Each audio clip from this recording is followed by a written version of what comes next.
I've chosen the prettiest mineral to test and see what it might be. We'll start going through all of our tests and hopefully be able to determine which mineral we're looking at here. Let's start off with the color test. As you can see, this is purple or lavender colored. Part of the reason I picked it is due to how pretty it looks. However, a color isn't always determinative, so we need to keep going.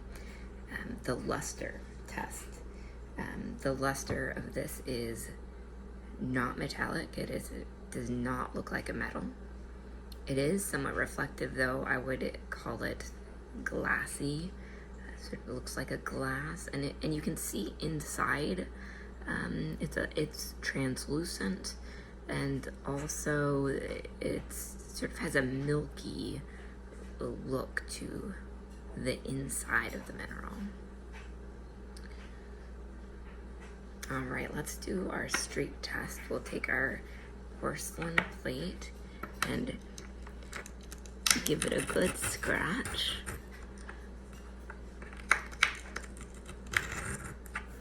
Right, as as the pieces of this rock are kind of falling off, and it's quite difficult to see, and that is because this streak is white or clear, so it's definitely matching in with the porcelain plate, but you can see it sort of falling off onto the table here.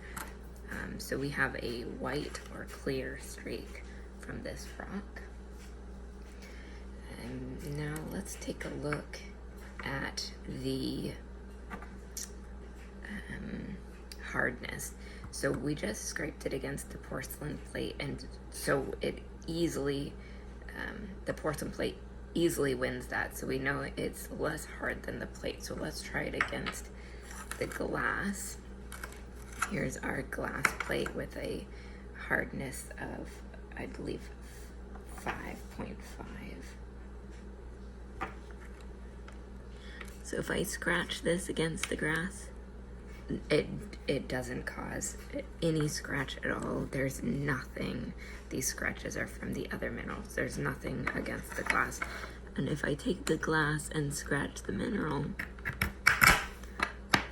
clearly you can see that the glass did some damage to this mineral. So a little bit softer than the glass, we'll have this nail. And if I go take this nail against, even this nail is also creating a streak here.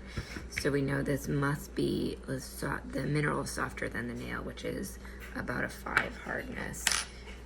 I can also use my fingernail. My fingernails, I think, are pretty soft. They're always breaking. So I'm betting my fingernail's about a 2. But no, my fingernail creates no damage to the mineral whatsoever. So this mineral is between a 2 and a 5. All right. Finally, let's look at the cleavage. So this has, it definitely has cleavage, though it's not a pure cleavage. I can see that along these 2 areas here, we've broken with a clear break, and then also on these 2 areas. So I have a plane here, and then I have a plane here. So 2 planes for sure. They're not quite 90 degrees, but kind of in a square there. So 2 planes. I can't quite tell if there's, it looks kind of like I have more cleavage as opposed to fracture here, but I don't have a perfect break up here. It's potentially we have another 2 planes, but, or maybe another 1 plane. I could see that. We're right here and right here we have a pretty decent straight break. So maybe that's another plane. At least 2. All right, so now that we've, I guess we could check for magnetism. See if it's magnetic. There is 0 attraction happening between these two, so no magnetism here. I'm going to pass on using the acid so that I don't wreck my table at the moment, but I think we probably have enough based on what we've learned from the physical properties and looking at the sheet provided. I am going to guess or hypothesize that this mineral is fluorite. So a few uses for fluorite is it's pretty commonly used in the construction industry and manufacturing and in ceramics. It can also be used in jewelry if you have a nice specimen, which I can completely understand because look at that color.